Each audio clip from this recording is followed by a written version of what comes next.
Boa tarde a todos. É um gosto estar aqui hoje. Muito obrigado ao Jornal de Negócios pelo simpático convite. Hoje venho-vos falar dos grandes desafios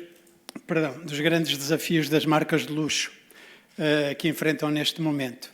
Mas digo-vos com sinceridade, o maior desafio vai ser eu apresentar tudo em 15 minutos. Mas eu prometo que vou tentar. Vamos lá. Se isto funcionar, é para aqui. Ok, um pouquinho de contexto. O luxo é um fenómeno sociológico de consumo, com características muito particulares. É um estado de espírito e é uma forma de estar na vida. O cliente tem dinheiro, dinheiro normalmente não é problema, e, na maioria das vezes, tem poder. Valoriza qualidade extrema, valoriza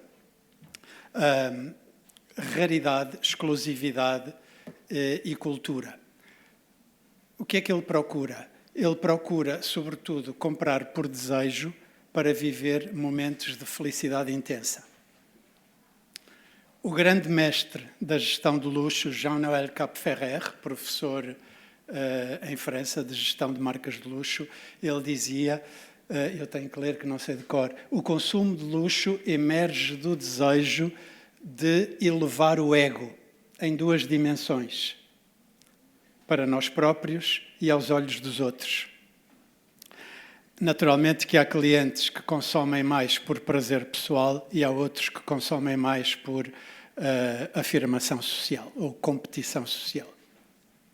E, portanto, o luxo é um fenómeno elevado e que, eu tenho que olhar para aqui, que tem uma carga simbólica forte. E nesse sentido, sempre foi assim. Ele tem uma carga simbólica forte e sempre enfrentou desafios ao longo dos tempos. Sempre foi assim. Desde os tempos do Império Romano, quando se praticava a extravagância exagerada. Mais tarde, no tempo das Cruzadas, em que havia as leis suntuárias que proibiam as classes baixas de imitar os comportamentos das classes altas. Isso depois acabou. Mais tarde, no Renascimento, em que havia, de facto, magnitude. E, na corte do Rei Sol, promovia-se e praticava-se a ostentação. E tudo isso foi mudando. Foram desafios que as marcas de luxo foram superando ao longo dos tempos. Depois, no Iluminismo, no século das luzes, o luxo passa finalmente da corte para a cidade, porque antes era um fenómeno muito restrito apenas das cortes. E aí desenvolve, com um toque de aristocracia, desenvolve os conceitos de elegância, requinte e de beleza. No século XIX, o luxo muda radicalmente, torna-se mais sóbrio, deixa de ser ostentatório, torna-se mais simples e recebe influência das artes. E é assim que ele entra no século XX. Nós recebemos o luxo no século XX como sendo um luxo discreto, sóbrio, para as classes altas. Nos anos 80 do século passado, muitas das marcas de luxo estavam com problemas financeiros, porque os fundadores ou as famílias dos fundadores que geriam as marcas eram pessoas de gosto educado, eram pessoas com uma criatividade surpreendente, mas não sabiam gerir, não tinham jeito nem conhecimento de gestão financeira e muitas das marcas estavam em apuros. Então chegam os grandes grupos económicos a comprar marcas, ali por finais dos anos 80. E, claro, queriam recuperar o investimento e começaram a democratizar o acesso e a promover o luxo para as classes médias. Então, quais são os grandes desafios das marcas de luxo? Não vos vou falar das barreiras tarifárias, nem das guerras que estamos a viver, infelizmente, porque esses são problemas e são desafios que as marcas, enfim, que são devidos a circunstâncias externas e as marcas não controlam. E, portanto, eu selecionei 3 desafios e que são desafios de longo prazo e que exigem reflexão, para as marcas, sobretudo o discurso é para as marcas que estão aqui presentes, que estas ideias possam servir de reflexão. O primeiro desafio da revolução digital e das novas tecnologias. Porquê? Porque é um território que não é natural nas marcas de luxo. O luxo demora tempo, já que hoje foi falado. O luxo precisa de tempo, faz-se devagar, com gosto, com requinte, com detalhes de cultura e de simbologia. O luxo não é para todos, nunca foi e nunca será. E, portanto, a internet é o oposto disso tudo. A internet é para todos, é simples, acede-se com 2 cliques, é rápida e, portanto, o digital nunca foi um território natural para as marcas de luxo.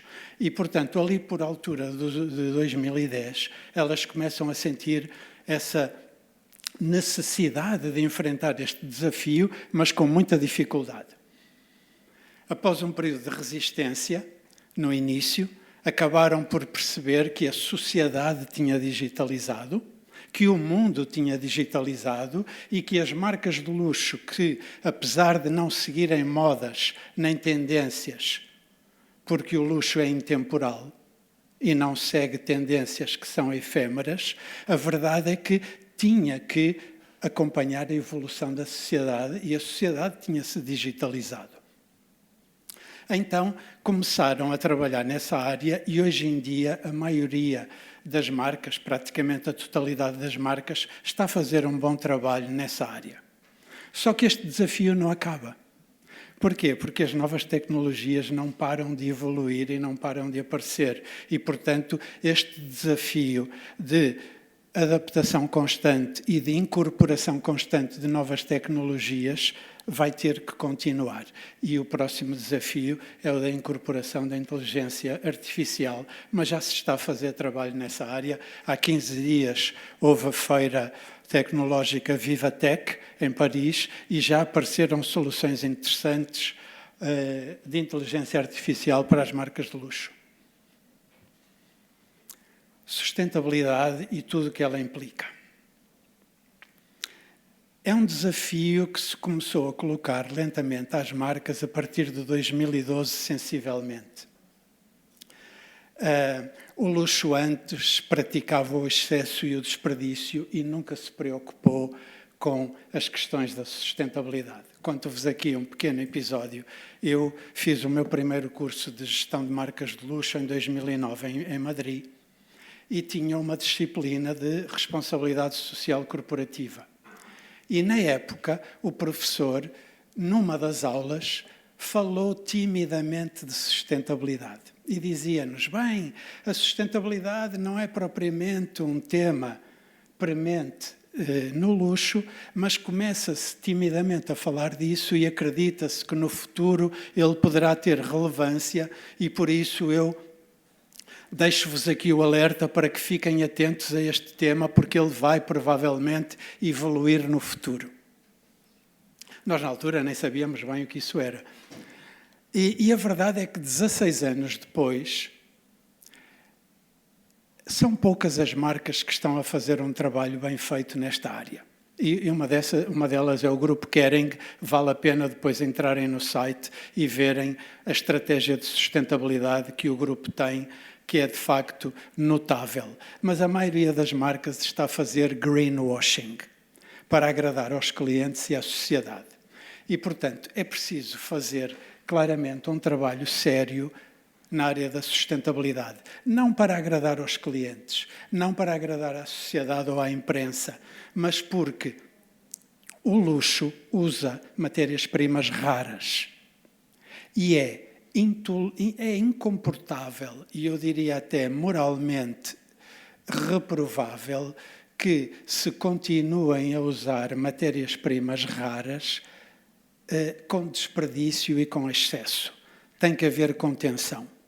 E, portanto, tem que haver aqui uma mudança de mentalidade e que as marcas lentamente estão a fazer. Isso também justifica e explica o crescimento do fenómeno de pre-loved luxury, ou do luxo em segunda mão.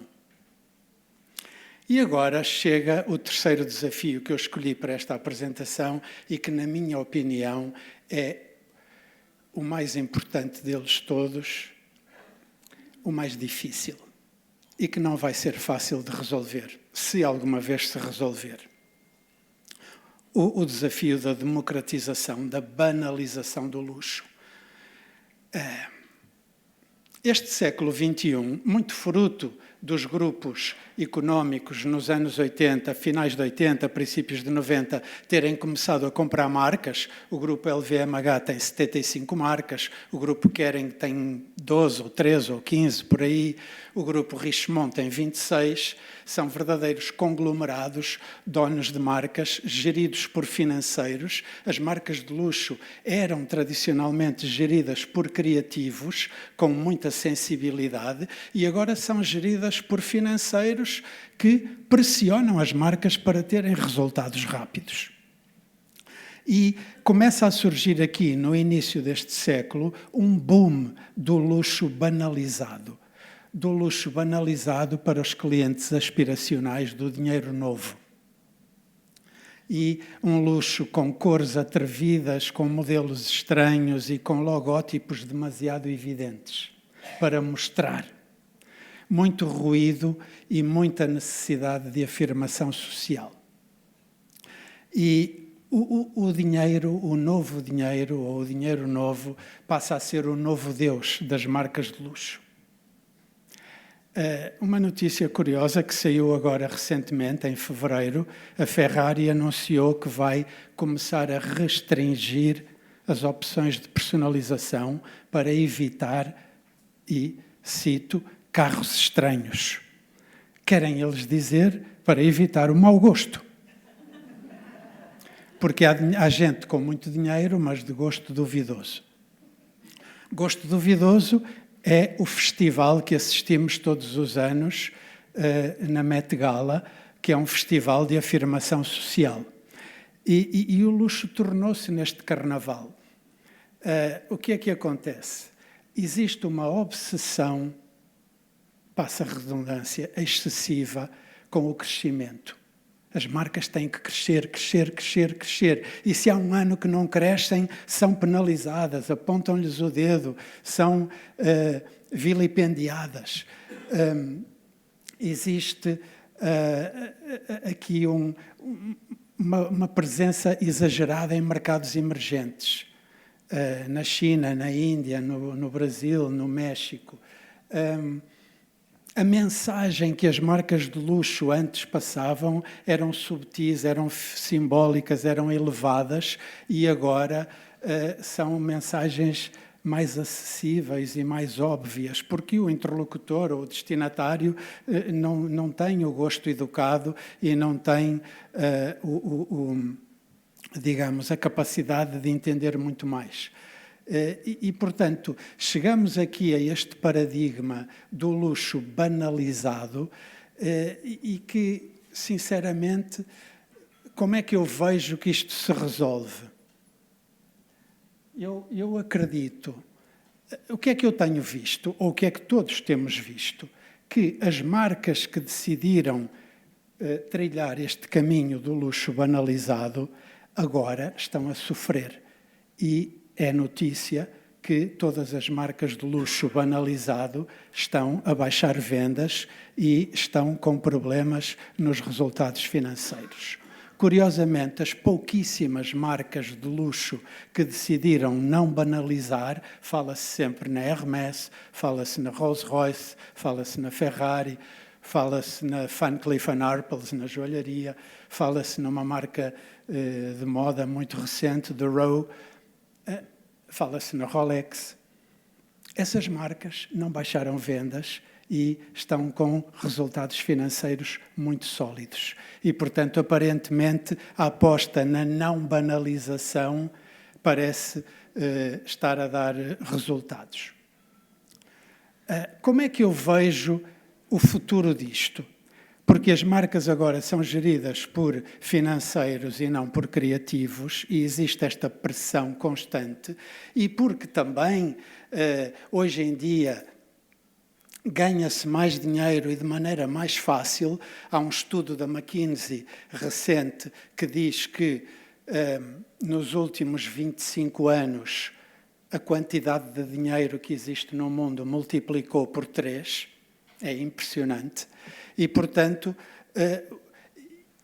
o que eu vejo no futuro, e esta é apenas a minha opinião, eu vejo que no futuro haverá um fosso cada vez maior e uma divisão cada vez maior entre dois luxos. E vai haver um luxo, digamos, mais exclusivo para as classes altas de gosto educado, e haverá um luxo mais banalizado e mais acessível para as classes aspiracionais. Acessível, não digo em termos de preço, mas digo em termos de carga simbólica, porque é preciso gosto educado, é preciso educação e cultura para entender a carga simbólica do luxo. Portanto, eu vejo o luxo nos próximos anos a evoluir. A palavra luxo banalizou. Hoje em dia fala-se de luxo para tudo.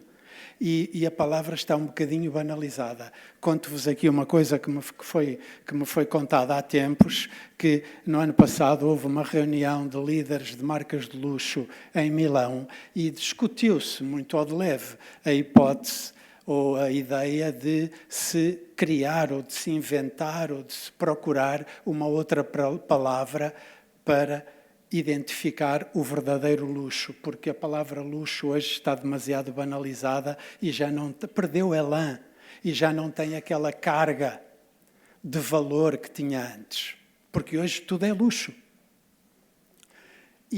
Portanto, para finalizar, queria-vos aqui contar outra ideia que eu tenho lido ultimamente. Eu sigo nas redes sociais e leio livros e leio artigos e vou a conferências lá fora e vou ouvindo o que dizem os verdadeiros líderes desta área, e ultimamente tem surgido um novo conceito que começa muito timidamente a ser falado, que é o desconsumo. O consumir menos e consumir melhor. O voltar ao paradigma de reparar, em vez de usar e deitar fora. E, portanto, eu acho que esta ideia faz sentido e ela, para mim, parece-me ser uma ideia bastante interessante. Agora, isto exige claramente uma mudança de mentalidade. Exige uma mudança de mentalidade que vai demorar muitos anos, provavelmente mais do que uma década. Em resumo, os desafios do luxo continuarão a existir. As marcas de luxo sempre enfrentarão desafios enquanto as sociedades evoluírem, porque o luxo acompanha a evolução da sociedade. E enquanto houver evolução da sociedade, haverá desafios. E eu estou convencido, da mesma maneira que no século XV, XVI, XVII e XVIII, o luxo foi superando os desafios que lhe foram sendo colocados, eu estou convencido que saberá, digamos, superar os desafios agora desta época. Muito obrigado.